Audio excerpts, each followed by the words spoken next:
இவ்வளோ ஒரு கவலையான நியூஸ் ஒன்று தான் எங்களுக்கு கேட்க கிடைச்ச கொரோனா சைடில் இருக்கிற முதியோர் இல்லம் ஒன்று. அதில் 72 முதியோர்கள் அந்த முதியோர் இல்லத்தை நிற்கிற அந்த முதியோர் இல்லம் ஃபுல்லாகவே நெருப்படுத்து தீயால் ஃபுல் அண்ட் ஃபுல் அந்த முதியோர் இல்லம் அப்படியே நிலத்துக்கே தரமட்டமாகி 11 முதியோர்கள் உயிரிழந்திக்குது இந்த தீ விபத்தால்.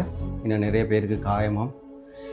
இதில் மெயினான விஷயம் வந்து இந்த முதியோர் இல்லத்தில் நிற்கிற 72 பேர் முதியோர்களில் நிறைய பேரோட பிள்ளைகள் வந்து பெரிய பெரிய பிஸ்னஸ் மேன், நல்ல நல்ல போஸ்ட்டில் நிற்கிறவங்க. அந்த மாதிரி ஆட்கள் தான் இந்த முதியோர் இல்லத்துக்கு இந்த முதியோர்களை கொண்டாந்து விட்டி உம்மா அப்பாவை கொண்டாந்து விட்டிக்குது. பிள்ளைகளை சிறுசிலேருந்தே வளர்த்து ஆளாக்கி படிப்பிச்சு ஒரு நிலைமைக்கு கொண்டாந்து இதாக்கி அவங்க கல்யாணம் பிடிச்சி புள்ள குட்டி ஆகினா பிறகு பெத்த உம்மா அப்பாவே பாரமண்டு சொல்லி நினச்சி இந்த மாதிரி இடத்துக்கு கொண்டாந்து விடுங்க.